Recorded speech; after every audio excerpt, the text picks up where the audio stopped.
हजरत नूह अलैहिस्सलाम पहले रसूल है। हजरत आदम अलैहिस्सलाम के बाद यह पहले नबी हैं जिनको रिसालत अता की गई। सही मुस्लिम बाब शफात में हजरत अबू हुरैरा से एक रिवायत में यह आया है कि ए नूह अलैहिस्सलाम तो जमीन पर सबसे पहला रसूल बनाया गया। नूह अलैहिस्सलाम की कौम, दावत व तबलीग और कौम की नाफरमानी। हजरत नूह अलैहिस्सलाम के नबी बनाए जाने से पहले तमाम कौम अल्लाह की तौहीद और सही मजहबी रोशनी से पूरी तरह अनजान बन चुकी थी और हकीकी माबूद की जगह खुद के गढ़े हुए बुतों ने ले ली थी। गैर अल्लाह और बुतों की पूजा उनका शियार था। आखिर अल्लाह की सुन्नत के मुताबिक उनके रुशद व हिदायत के लिए भी उन्हीं में से एक हादी और अल्लाह के सच्चे रसूल नूह अलैहिस्सलाम को मबूआज़ किया गया। हजरत नूह अलैहिस्सलाम ने अपनी कौम को राह हक की तरफ पुकारा और सच्चे मजहब की दावत दी, लेकिन कौम ने न माना और नफरत व हकारत के साथ इनकार किया। कौम के अमीरों और सरदारों ने उनके झुठलाने और उन्हें जलील करने का कोई पहलू न छोड़ा और उनके अमीरों और सरदारों के मानने वालों ने उन्हीं की पैरवी के सबूत में हर किस्म की तौहीन के तरीकों को हजरत नूह अलैहिस्सलाम पर आजमाया।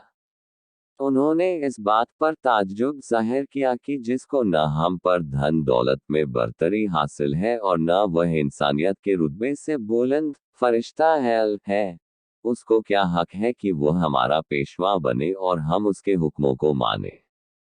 वे कौम के गरीब और कमजोर लोगों को जब हजरत नूह अलैहिस्सलाम के पीछे चलने वाले और पैरवी करने वाले देखते तो घमंड भरे अंदाज में जलील समझकर कहते, हम इनकी तरह हैं कि तेरे फरमान पर चलने लगे और तुझको अपना सरदार मान ले कि जिसकी पैरवी की जाए। वे समझते थे कि कमजोर और पस्त लोग नूह अलैहिस्सलाम के अंधे मुकल्लिद हैं।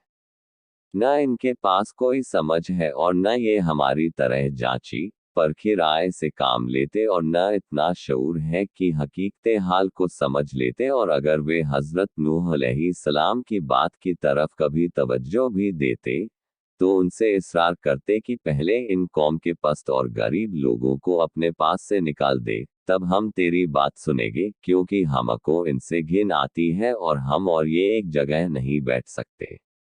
हजरत नूह अलैहिस्सलाम इसका एक ही जवाब देते कि ऐसा कभी नहीं होगा, क्योंकि ये अल्लाह के मुखलिस बंदे हैं। अगर मैं इनके साथ ऐसा मामला करूं जिसकी तुम ख्वाहिश रखते हो, तो अल्लाह के अजाब से मेरे लिए कोई पनागाह नहीं है। मैं उसके दर्दनाक अजाब से डरता हूँ। उसके यहाँ इखलास की कद्र है। अमीर व गरीब का वहाँ कोई सवाल नहीं है।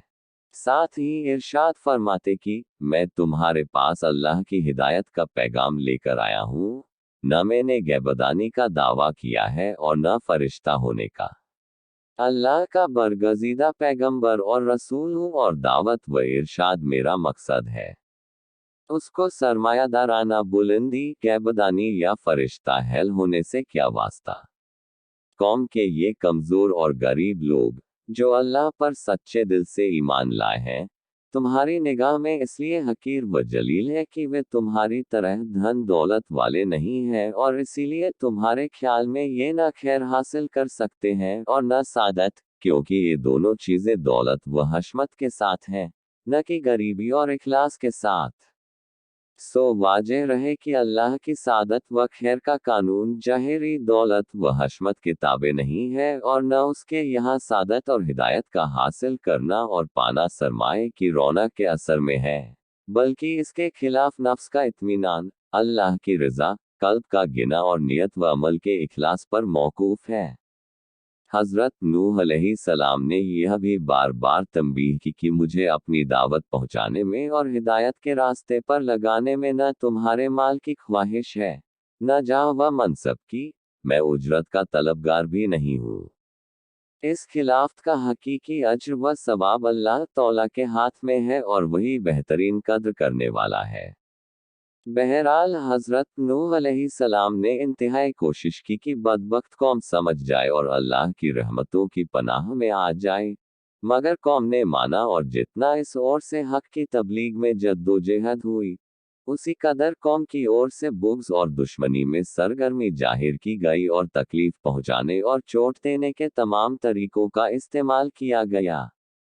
और उनके बड़ों ने आम लोगों से साफ साफ कह दिया कि तुम किसी तरह बुध, सुवार, यगूस और नस्र जैसे बुतों की पूजा को न छोड़ो, और आखिर में तंग आकर कहने लगे, ए नूह, तूने हमसे झगड़ा किया और बहुत झगड़ा किया, अब उसको खत्म कर, और जो तूने हमसे अल्लाह के अजाब का वायदा किया है वह ले आ।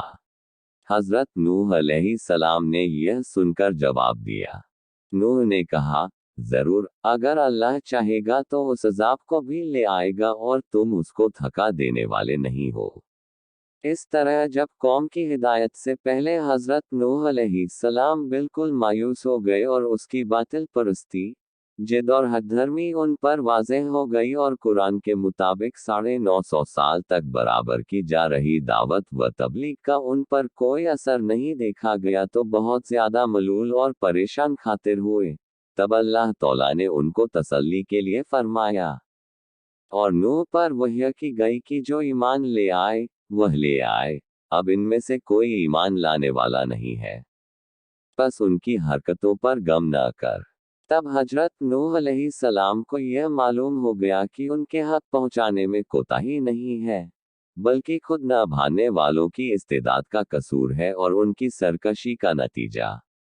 तब उनके आमाल और हरकतों का असर कबूल करके अल्लाह तौला की बारगाह में यह दुआ फरमाई, ए परवरदिगार, तो काफिरों में से किसी को भी जमीन में बाकी न छोड़।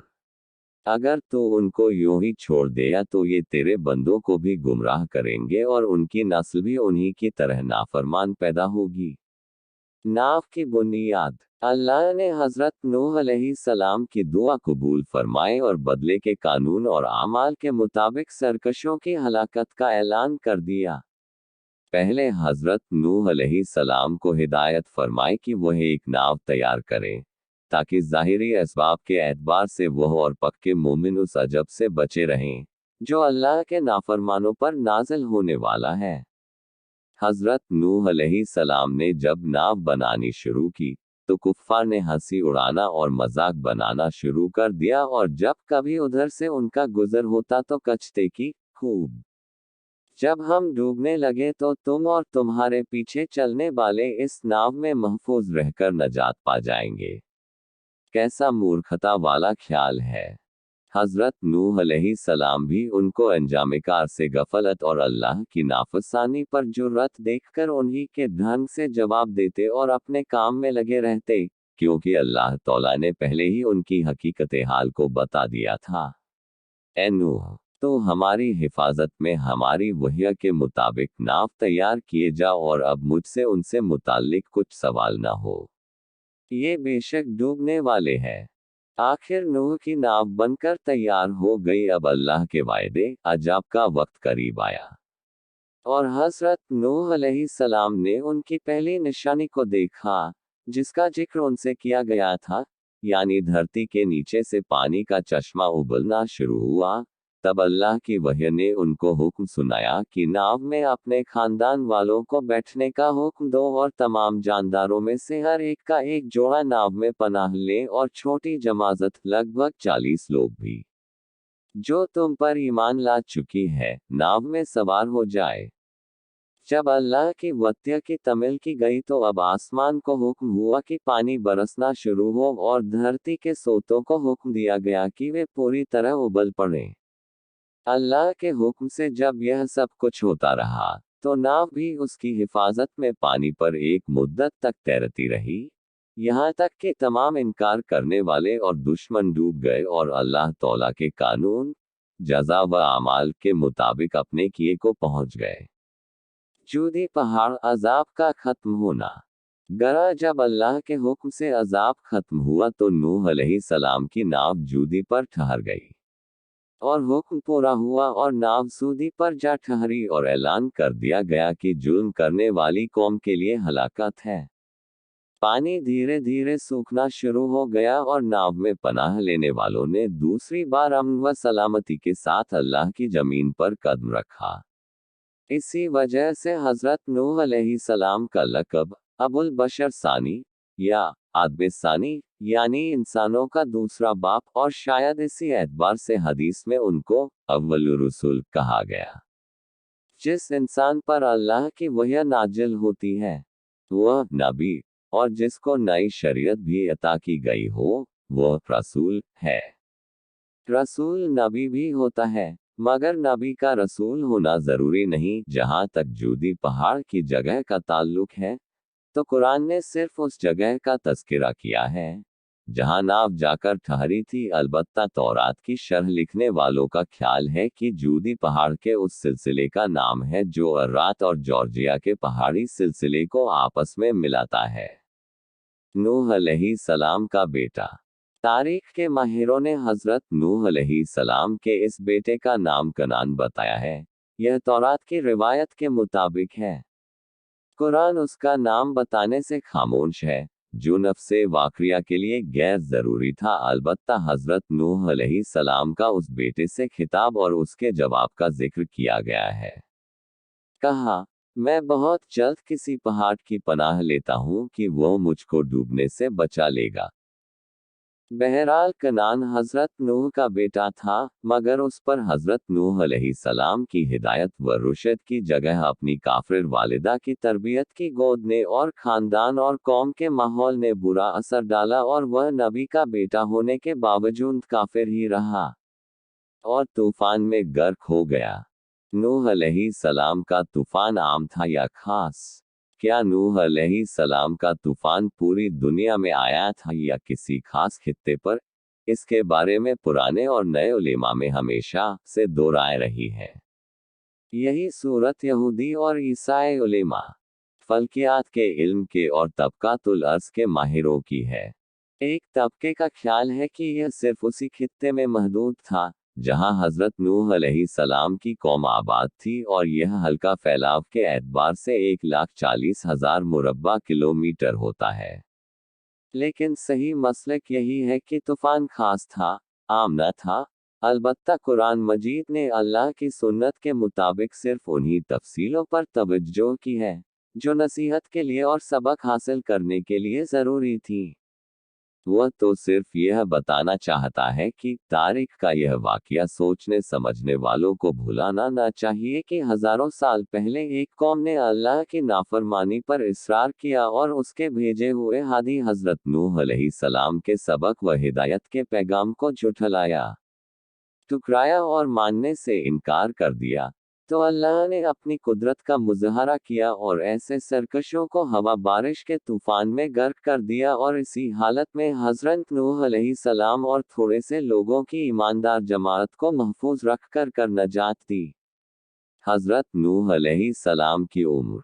कुरान मजीद ने साफ कहा है कि हज़रत नूह अलैहिस्सलाम ने अपनी कौम में 950 साल तबलीग व दावत का फ़र्ज अंजाम दिया, और बिलाशुबहा हमने नूह को उसकी कौम की तरफ रसूल बनाकर भेजा। पास वह रहा उनमें 50 कम 1,000 साल। यह उम्र मौजूदा तबई उम्र के एतबार से अक्ल से परे मालूम होती है, लेकिन मुहाल और नामुमकिन नहीं है, इसलिए कि कायनात के शुरू के दिनों में गमों, फिक्रों और मर्जों की यह बहुतात नहीं थी। साथ ही पुरानी तारीख भी मानती है कि कुछ हजार साल पहले की तबई उम्र का तनासुब मौजूदा तनासुब से बहुत ज्यादा था।